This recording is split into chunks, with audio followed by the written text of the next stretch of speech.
This is not a kid-friendly show.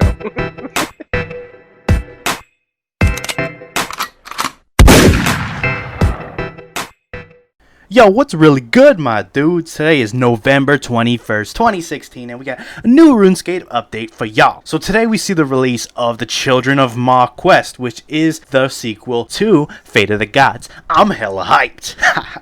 First up, I do know the rewards to this quest, but I won't be giving them out until after the end of this video. So if you're aware of my channel, I do the game update, and then I talk about the patch notes, and then that's the video. I still want people who don't want spoilers to get both of those, so after the patch notes, I'll give out the quest rewards, and I will have a spoiler tag so you'll know exactly when those come in. So if you really want to know, stay tuned till the end. So with that out of the way, let's get into this. So this is the Children of Mah quest. You all know it. We've all been waiting for it. Here it is. They say in terms of length, it's going to be equivalent to Fate of the Gods. That's good to hear. There's also going to be an early bird bonus if you complete it within the first 2 weeks of release. So get on it, bruh. So the requirements to start this quest are to have completed The Light Within, Dishonor Among Thieves, Fate of the Gods, and Koshi's Troubles mini quest. So for this quest, we're going back to FrenSK because the Mahjarrat have a problem. Their life force is draining much faster than usual, and they're going to FrenSK to see some way of dealing with this problem. Because if you know, when the Mahjarrat power drains too low, they need to sacrifice one of their own in order to keep surviving. So that is the premise of what's going on. Main focus of this quest is Mahjarrat Karshai, who is the Mahjarrat you have to talk to start this quest. During this quest, you're also going to see the original betrayal of Zamorak against Zaros way back in the first God Wars. So that's really exciting to see that play out. You're also going to see the first reunion since that betrayal. I can imagine there's a lot of tension between the two. That's pretty much all we know about that quest, and again, I don't want to be too spoilery, so that's just about as much as I'm going to give. But I'll also say that there is combat in this quest, so bring some combat gear, but there is no boss fight, so I can't imagine it being too drastic in terms of combat fights, but be prepared for a fight either way. And I just want to point out for you Master Quest capers that there is a Master Quest caper requirement for this quest, requiring you to collect things on FrenSK. So just keep that in mind. Also with this update, all the Mahjarrat are given a graphical update to make them look spiffy, and there's not going to be any post-quest dialogue, and the quest unfortunately will not be voiced, but that's something you can expect nowadays. They haven't done voice quest in a while, so it is what it is. And the last thing I want to say about it is that the choices in this quest will not directly affect the end game, so that's the choices that you make directly, but the events that happen in the quest will affect the end game. Just know that for all you lore heads going forward. Hopefully that's enough to get you hyped to start doing that quest. I know I'm gonna jump on it right away, dog. So with that being said, let's move on to the patch notes now.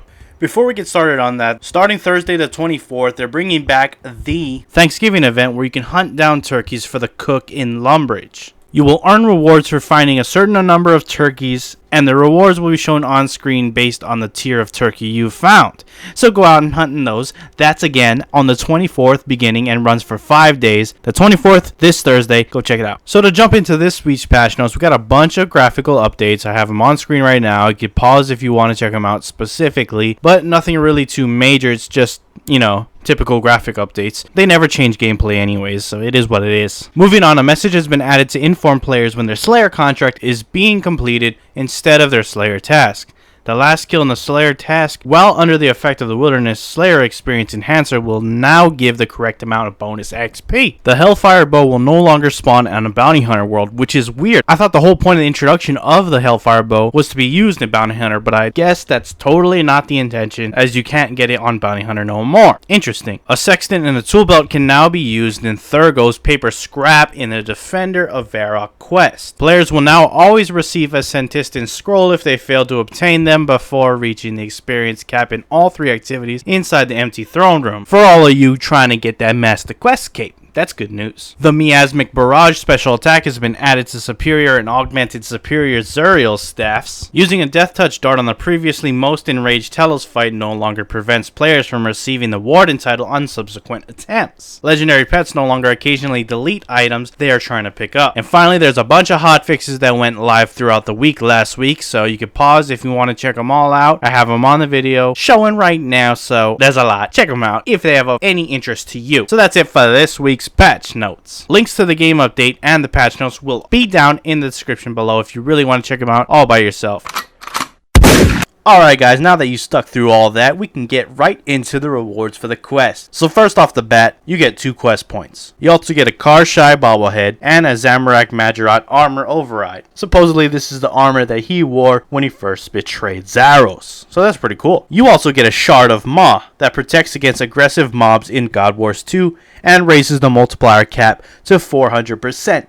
Bear in mind that the Shard of Mah will not work at all in God of Wars 1. Also, it will not automatically pick up ingression fragments. So that's something to note. You'll be getting a new Slayer creature with this that you can toggle with your Slayer Master if you decide that you want them as new tasks. The difficulty is not too hard in the sense of not like elite mobs, but they will be tough and require good gear. They drop a new 85 range power gloves. And these gloves allow you to use snipe when moving, and they degrade to broken state. These gloves are going to be really sought after because 85 power gloves, that's really good. And they're not degrade to dust. I'm definitely going to pick up a pair of these. And to be able to move when snipe makes it all the more powerful. Finally, there's the ability to use Ancient Memories in the Gothic's Cache D&D. It gives you 1 extra point than a large memory, and it's purple. So this is just a bonus to the D&D to help you complete it faster during the day, which is nice. So that's it for your rewards. Some pretty nice stuff. I imagine these new gloves are going to keep value for a long time. Can't imagine Ascension grips really holding their value too now that I think about it,